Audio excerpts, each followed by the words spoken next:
So today we're going to talk about processing emails in Zoho One Projects.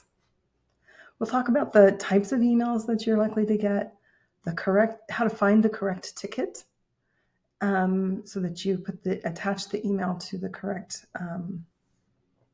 ticket in the system, and then how to process things. First of all, these are the three main types of emails we're most likely to get. An email where the deliverable from the supplier with multiple actions, but not all actions have been completed. So there could be several steps that the supplier has to take, and they're crossing their list off one by one. So we would maintain the task status, and we'd updated any of the associated fields that are listed up here that would pertain to it. The next type of email you might get is one from the supplier with the completion of all the tasks, and you can update the task status, flipping it to customer review, and then update any of the associated fields. And the third most common type of email you'll get to process is one that contains a new request from the customer and issuing new actions to the supplier. In that case, we update the task status to supplier action and then any of the associated fields. So first, locating the correct ticket number. You'll search by the task number which indicated in the subject line of the email. Sometimes it'll be a case number from Mini-Circuits or Skyworks. Another way to locate the correct ticket to update is by looking in the body of the email that has the task number, the case number, or even just a part number, and then searching for that in Zoho One. The third manner of locating the correct ticket number is if the first two options fail, you can always ask the sales manager for guidance. And then we'll look at the data entry. So you'll want to sort the emails by ticket number, read through the emails and summarize them in one sentence, such as the supplier provided an update or the customer requested additional info, etc. And then be sure to click Update Comment, and then go back up to the supplier action block to update the appropriate fields as described in page 2 here. The due date, task description, action name, open since date, the priority, and the completion percentage.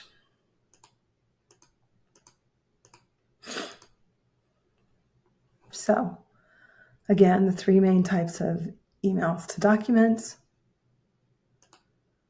And any questions, reach out. So let's take a look at what some of these might look like, okay?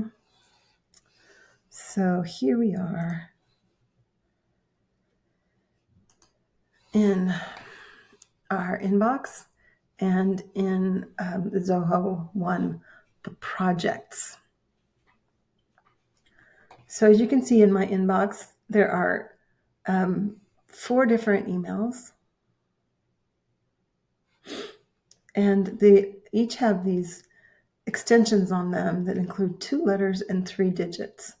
IM001, SV641, IM001, IM001. Mark is unread.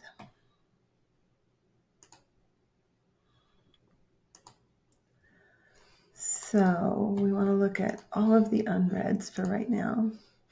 So to keep things really focused, we're going to just sort by the ticket number, SV641, for example. And then nothing else can distract us. So we get only the correct data associated to the task updated here. So here we found SV641, and we're going to look at what the task description is.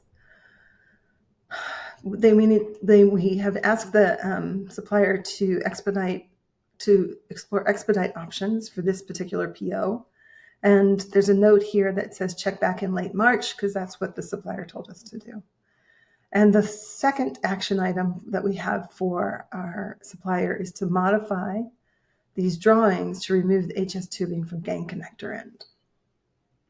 So here we see that our supplier has provided the drawings, this is typically the way they provide them, is through a secure link with a password. Adam gets those and he downloads them and he sends them over to the customer. So essentially what we need to do to update here is indicate the date. Today's the 4th of March. Supplier provided drawing via secure link, and Adam sent drawing to customer. And then we click attach files. I'm going to mark these as read, these emails, and then just click and drag them over into the folder. You also want to attach, to drag over the attachments like that. And then click attach files, wait for those to upload. And here's where that add comment button is. If you don't click add comment, this won't get added. So add the comment, wait for that to go through. And then we come up here and we look again, what was completed. And so there's still something that remains open until late March. And we're going to just write completed next to what's been completed. When we get a number of the things completed, we can also drag those down here into the archived area. So those are complete. And then when we look for, let's clear this out. If we look for IM001, that's the other ticket number that we were going to look at together today. And again, this is one that has several tasks due on it. And so we would just put in here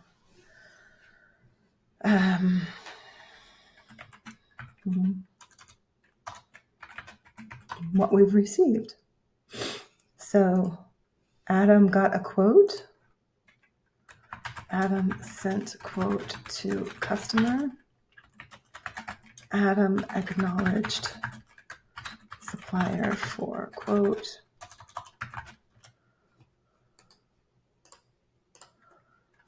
Plus provided supplier with feedback on initial quote.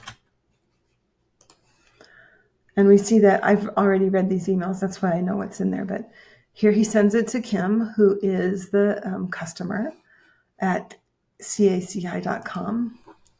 And you can see who the customer is from our ticket number, from our ticket information too. It says the customer is CACI. The engineer to contact is Kim Paytash. And then here's the supplier action. So if we open this document that Adam sent to Kim, we can see that this assembly number was quoted. So we want to look over here and we want to find that assembly number 1295-00, and then we can write completed there. So we know that that's been done. Then we look back in our emails, and Adam indicated to the supplier, Brian Spratt, who is again listed here in our ticket, that it was submitted to the customer. And then the final email was that updating the supplier that the quote looks good and they're looking for the rest of them. So again, we've put all of that, we've indicated all of that in very simple language here in the comments. We want to attach all of the files and any of their attachments. The attachment to the customer and the first attachment to the supplier are the same thing, so you don't have to add those twice. You just pull those over and attach. And update the quote. And what's important here is when we go back to our PowerPoint and we look at these items to update, if you look up here in the supplier action detail area of the ticket, you'll see these little tick boxes over here. If that shows up, it means you need to change something. So let's say that in this instance for IM001, Brian had given us the quotes for all of these things. They were all done exactly as they wanted. We would then flip this to customer review, and you see where these little tick boxes come up. When we flip it to customer review, we need to make sure that these two items are correct. And for everything that we send to the customer, we give them 2 weeks to review it. So this would go to 318. And then you could untick that box. And we just indicate here that it's 80% complete. That means the customer has it and they're looking at it. However, in this case, it still belongs to the supplier. So let's say the customer came back with more information they wanted. We would flip it back to supplier action, and then you can see all of these tick boxes that need to be changed. For suppliers, we give them 1 week to respond. We make sure that this task description is still accurate. We make sure that the person who's responsible for providing the action is still accurate. The date that it's been open since. So if we had added something new, we would change this date. The task priority is still accurate. And then the completion percentage, when it goes back to the supplier to do something, we put it back down to 20%. Now you know that you've touched all those fields that need to be updated with information. So as I say, if you have any questions, just reach out.